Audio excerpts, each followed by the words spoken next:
اعوذ باللہ من الشیطان الرجیم بسم اللہ الرحمن الرحیم الحمدللہ رب العالمین والصلاة والسلام علی محمد وعلی آلہ وسلم۔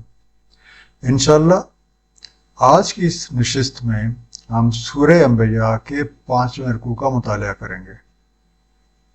اس پچھلے رکوع کا خاتمہ اس بات پہ ہوا تھا کہ نظام ہدایت پہلے سے چلتا آ رہا ہے اور اب یہ بابرکت کتاب یعنی قرآن کریم نازل کیا گیا ہے اور یہ سب لوگوں کے لیے بلا لحاظ ملت، قوم، مذہب، روشنی اور شفا کا سامان اور ایک مکمل ضابطۂ حیات ہے۔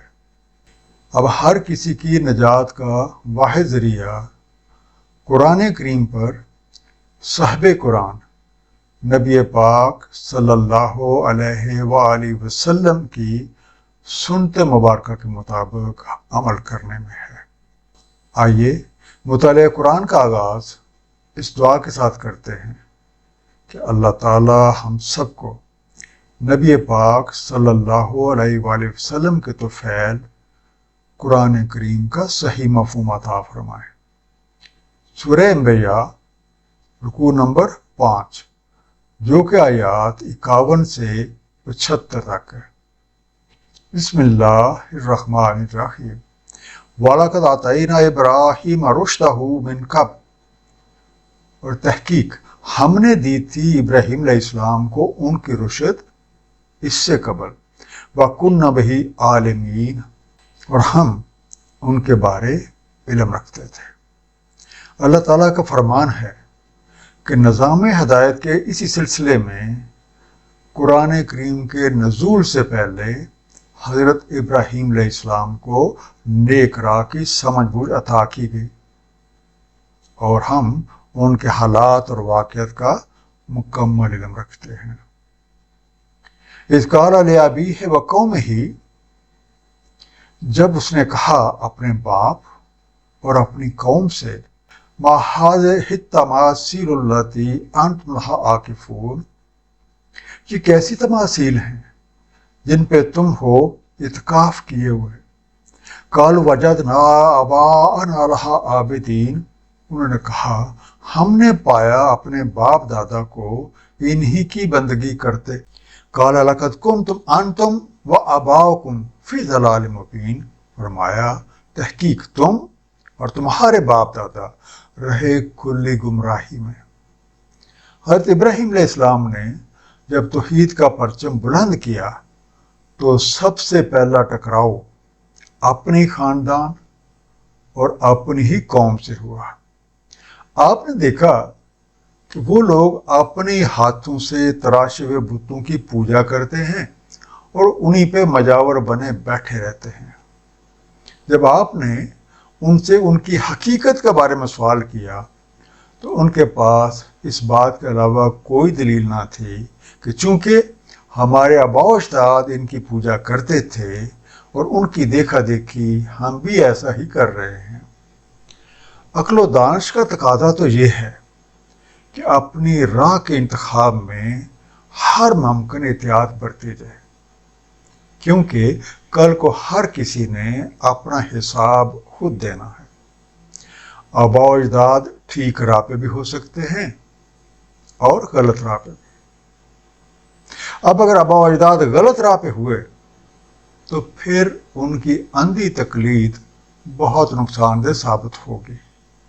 قرآن کریم نے متعدد بار آباء و اجداد کی اندھی تقلید سے منع کیا ہے۔ سورہ بقرہ آیت نمبر 170 میں ارشاد ہے، جب کہا جاتا ہے ان کو اتباع کرو جو نازل فرمایا ہے اللہ تعالیٰ نے، وہ کہتے ہیں بلکہ ہم تو اتباع کریں گے جس پہ پایا ہم نے اپنے آباء و اجداد کو، کیا اگرچہ ان کے آباء نہ عقل والے ہوں اور نہ ہدایت یافتہ ہوں۔ حضرت ابراہیم علیہ السلام نے اپنی قوم سے کہا کہ حقیقت یہ ہے کہ ایسا کر کے تم بھی گمراہی میں پڑے ہوئے ہو۔ اور تمہارے باپ دادا بھی گمراہی میں ہی پڑے رہے۔ قالوا اجئتنا بالحق ام انت من اللاعبین، انہوں نے کہا کیا تم لائے ہو ہمارے پاس حق یا تم کر رہے ہو ہم سے کھیل؟ قال بل ربکم رب السماوات والارض الذی فطرہن، فرمایا بلکہ تمہارا رب آسمانوں اور زمین کا رب ہے جس نے بھرپور صفات دی ہیں ان کو۔ وانا علی ذالکم من الشاہدین، اور میں ہوں اس بات کے گواہوں میں سے۔ حضرت ابراہیم علیہ السلام کی باتیں ان کی قوم کے لیے کسی اچنبے سے کم نہ تھی۔ انہوں نے آپ سے پوچھا کہ کیا واقعی آپ ہمارے پاس حق بات لے کر آئے ہیں یا پھر یوں ہی ہم سے کوئی دل لگی کر رہے ہیں؟ آپ نے ان کی توجہ خالق اور مالک حقیقی کی طرف مبذول کروائی اور کہا کہ تم سب کا پروردگار وہی رب ہے جس نے یہ زمین اور آسمان بنائے ہیں اور ان میں موجود ہر چیز کو بھرپور صفات دے رکھی ہیں۔ میں تو اس بات کا قائل ہوں، اس بات کا مشاہدہ کرتا ہوں اور تمہارے سامنے اس بات کی گواہی دیتا ہوں۔ وَتَاللَّهِ لَأَكِيدَنَّ أَصْنَامَكُمْ بَعْدَ أَن تُوَلُّوا مُدْبِرِينَ، اور اللہ کی قسم میں ضرور ایک چال چلوں گا تمہارے اصنام سے بعد اس کے کہ تم جا چکو پیٹھ پھیر کے۔ فَجَعَلَهُمْ جُذَاذًا إِلَّا كَبِيرًا لَهُمْ لَعَلَّهُمْ إِلَيْهِ يَرْجِعُونَ، سو کر دیے ان کے ٹکڑے سوائے ان کے بڑے کے تاکہ وہ اسی کی طرف رجوع کریں۔ قَالُوا مَنْ فَعَلَ هَٰذَا بِآلِهَتِنَا إِنَّهُ لَمِنَ الظَّالِمِينَ، انہوں نے کہا کس نے یہ فعل کیا ہمارے الہوں کے ساتھ، بے شک وہ تو کوئی ظالموں میں سے ہے۔ آپ نے مزید اپنی قوم سے فرمایا کہ تمہارے خود تراشیدہ بتوں کی کوئی حقیقت نہیں۔ اللہ کی قسم میں موقع پاتے ہی ان کے ساتھ کوئی نہ کوئی چال چلوں گا۔ سورہ صافات آیت نمبر 91، 92 اور 93 میں ارشاد ہے، سو جا نکلے ان کے الہوں کی طرف تو فرمایا تم کھاتے کیوں نہیں؟ کیا ہے تمہیں؟ تم بولتے نہیں؟ سو پل پڑے ان پہ ضربیں لگاتے دائیں ہاتھ سے۔ آپ نے بتوں کے سوائے ایک بڑے بت کے ٹکڑے ٹکڑے کر دیا۔ مقصد یہ تھا کہ لوگوں کی توجہ حقیقت حال کی طرف ہو جائے۔ جب لوگوں نے اپنے بتوں کا یہ حال دیکھا تو کہنے لگے کہ ہمارے ان الہوں کا یہ حال کس نے کر دیا ہے، یقیناً وہ کوئی بڑا ہی ظالم شخص ہے۔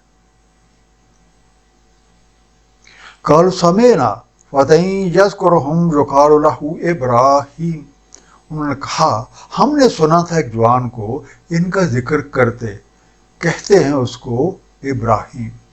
قالوا فاتوا به على اعين الناس لعلهم يشهدون، انہوں نے کہا تو لاؤ اس کو لوگوں کی آنکھوں کے سامنے تاکہ وہ گواہ رہیں۔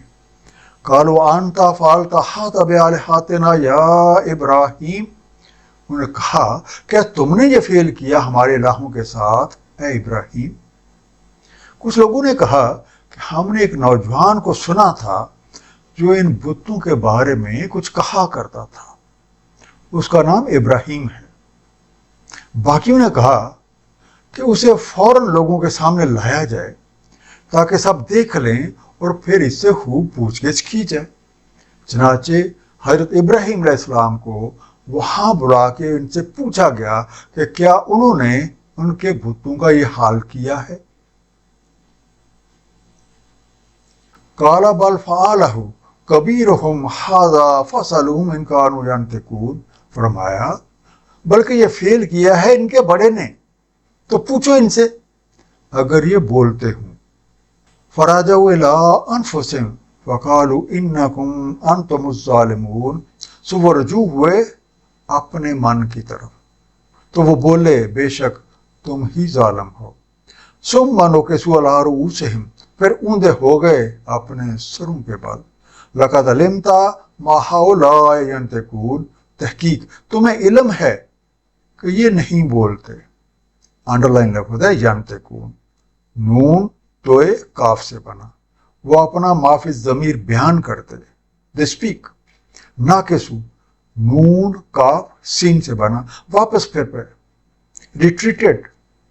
وڈریو. ان کے سوال کے جواب میں حضرت ابراہیم علیہ السلام نے کہا کہ ایسا لگتا ہے کہ ان کے اس بڑے بت نے یہ سب کچھ کیا ہے، تو آپ لوگ خود اپنے خود ساختہ خداؤں سے کیوں نہیں پوچھ لیتے؟ اگر یہ جواب دیتے ہوں.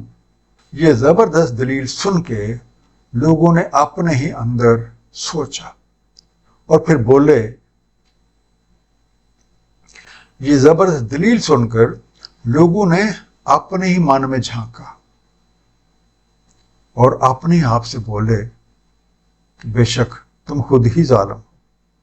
لیکن پھر ان کی مت ماری گئی اور حضرت ابراہیم علیہ السلام سے کہنے لگے کہ آپ کو تو معلوم ہے کہ یہ نہیں بولتے. قَالَ أَفَتَعْبُدُونَ مِن دُونِ اللَّهِ مَا لَا يَنفَعُكُمْ شَيْئًا وَلَا يَضُرُّكُمْ. فرمایا کیا تم بندگی کرتے ہو اللہ کے علاوہ ان کی جو نہ تمہیں نفع دیں کچھ اور نہ تمہیں ضرر دیں؟ اف لکم وَلِمَا تَعْبُدُونَ مِن دُونِ اللَّهِ أَفَلَا تَعْقِلُونَ. اف تم کو اور جن کی تم بندگی کرتے ہو اللہ کے علاوہ، کیا تم لوگ عقل نہیں رکھتے؟ حضرت ابراہیم علیہ السلام نے لوگوں سے کہا کہ تم لوگ خالق اور مالک حقیقی اللہ کو چھوڑ کے ایسی چیزوں کی بندگی کیوں کرتے ہو جو نہ تمہیں کوئی نفع دے سکتی ہیں اور نہ ہی تمہیں کسی قسم کا نقصان پہنچا سکتی ہیں، بلکہ اپنا وجود برقرار رکھنے کے لیے وہ تمہاری محتاج ہیں. تو بھلا جو خدا اپنی مخلوق کا محتاج ہو وہ کسی اور کی کیا حاجت روائی کرے گا؟ تف ہے تم پہ اور جن کی تم اللہ تعالیٰ کو چھوڑ کے بندگی کر رہے ہو. اگر تم تھوڑا سا بھی عقل سے کام لو تو تم پہ حقیقت واضح ہو جائے گی کہ سچ کیا ہے اور جھوٹ کیا ہے. قَالُوا حَرِّقُوهُ وَانصُرُوا آلِهَتَكُمْ إِن كُنتُمْ فَاعِلِينَ. انہوں نے کہا جلا دو اسے اور نصرت کرو اپنے الہوں کی اگر تمہیں کچھ کرنا ہی ہے.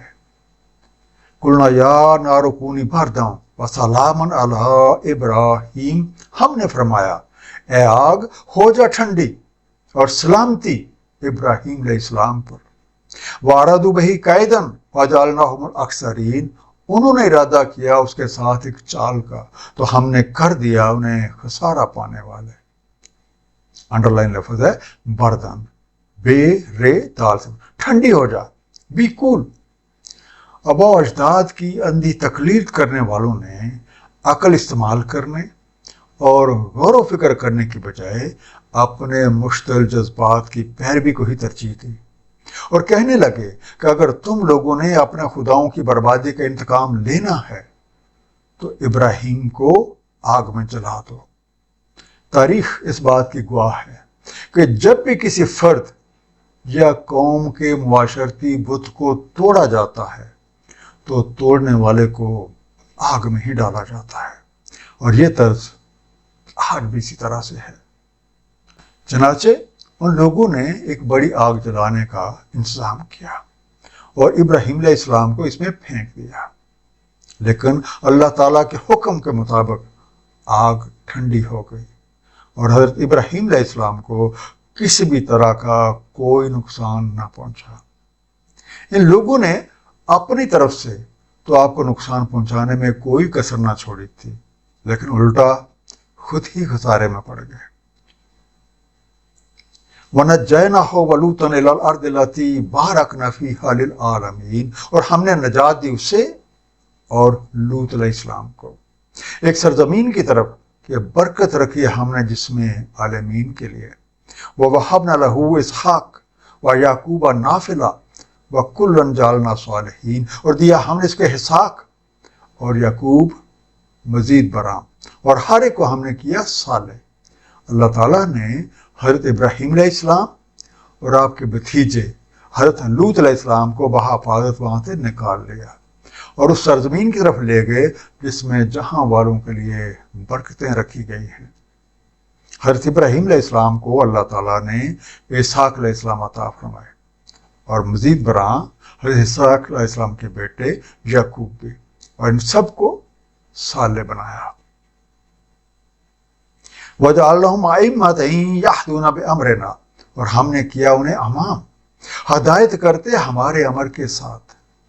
وَأَوْحَيْنَا إِلَيْهِمْ فِعْلَ الْخَيْرَاتِ وَإِقَامَ الصَّلَاةِ وَإِيتَاءَ الزَّكَاةِ، اور ہم نے وحی کی ان کی طرف خیرات کرنے اور صلاۃ قائم رکھنے اور طریقہ زکوٰۃ کی۔ وَقَالُوا لَنَا عَابِدِينَ، اور وہ تھے ہماری ہی عبدیت کرنے والے۔ حضرت یعقوب علیہ السلام سے انبیاء بنی اسرائیل کا سلسلہ شروع ہوا جو حضرت عیسیٰ علیہ السلام تک جاری رہا۔ اللہ تعالیٰ نے انہیں زمانے کا پیشوا بنایا، اور یہ لوگ اس کے حکم سے لوگوں کی رہنمائی کرتے تھے، اور وحی کے ذریعے انہیں بڑائی کے کام کرنے، نظام صلاۃ اور زکوٰۃ کو کام کرنے کی تاکید کی، اور یہ سب صاحبان اللہ وحدہ لا شریک کی بندگی کرنے والے تھے۔ وَلُوطًا آتَيْنَاهُ حُکْمًا وَعِلْمًا وَنَجَّيْنَاهُ مِنَ الْقَرْيَةِ الَّتِي كَانَتْ تَعْمَلُ الْخَبَائِثَ، اور لوط علیہ السلام ہم نے دیا ان کو حکم اور علم، اور ہم نے نجات دی ان کو ایک قریہ سے جو کرتے تھے عمل خبیث۔ اِنَّهُمْ كَانُوا قَوْمَ سَوْءٍ فَاسِقِينَ، بے شک وہ تھی ایک قوم بری فاسق۔ وَأَدْخَلْنَا فِي رَحْمَتِنَا إِنَّهُ مِنَ الصَّالِحِينَ، اور ہم نے داخل کر لیا ان کو اپنی رحمت میں، بے شک وہ ہیں صالحین میں سے۔ حضرت لوط علیہ السلام کو بھی اللہ تعالیٰ نے حکمت اور علم نبوت عطا فرمایا تھا۔ آپ ایک ایسی قوم کی طرف مبعوث ہوئے جہاں کے لوگ خلاف فطرت گندے کام کیا کرتے تھے۔ آپ کی دعوت قبول کرنے کی بجائے قوم آپ کے در پہ ہو گئی۔ جب ان کے برے کام حد سے بڑھ گئے تو ان پہ عذاب نازل ہوا۔ اللہ تعالیٰ نے اپنی رحمت اور کرم نوازی کے ساتھ حضرت لوط علیہ السلام اور ان کے ساتھی اہل ایمان کو بحفاظت اس بستی سے نکال لیا۔ ایک مختصر سا خلاصہ اس رکوع کا، سلسلہ ہدایت میں حضرت ابراہیم علیہ السلام کا نام بہت نمایاں ہے۔ رب کریم نے آپ کو راہ حق سجھا دی۔ جب آپ نے توحید کا پرچم بلند کیا تو طرح طرح کی معاشرتی رکاوٹیں آپ کی راہ میں حائل ہوئیں۔ لوگوں کے پاس اپنے باطل عقائد کی سب سے بڑی دلیل آباء و اجداد کی اندھی تقلید تھی۔ جب آپ نے ان کے سامنے دلائل حق پیش کیے تو بجائے ان پہ غور و فکر کرنے کے وہ آپ ہی کو نقصان پہنچانے پہ تل گئے۔ رب کریم کی مہربانی سے مخالفین کی جلائی ہوئی آگ ٹھنڈی اور سلامتی والی ہو گئی۔ اللہ تعالیٰ نے آپ کو اور حضرت لوط علیہ السلام کو وہاں سے نکال لیا، اور دشمن خسارے کا شکار ہو گئے۔ رب کریم نے آپ کو اسحاق علیہ السلام اور پھر ان کے پیچھے یعقوب علیہ السلام عطا کیے۔ حضرت یعقوب علیہ السلام کی پشت سے انبیاء بنی اسرائیل کا سلسلہ شروع ہوا۔ حضرت لوط علیہ السلام جس قوم کی طرف مبعوث کیے گئے تھے وہ خبیث اعمال کی خوگر قوم تھی۔ آپ کے انتھک کوششوں کے باوجود بہت کم لوگ اسلام لائے، نتیجتاً وہ قوم تباہ و برباد کر دی گئی۔ رب کریم نے کمال مہربانی سے آپ کو اور آپ کے ساتھی اہل ایمان کو وہاں سے بحفاظت نکال لیا۔ اللہ تعالیٰ ہم سب کو قرآن کریم کو صحیح طور پہ سمجھنے اور اس پہ نبی پاک صلی اللہ علیہ وآلہ وسلم کی سنت مبارکہ کے مطابق عمل کرنے کی توفیق عنایت فرمائے۔ صدق اللہ العلی العظیم، صلی اللہ تعالی علی حبیبہ محمد وآلہ وسلم۔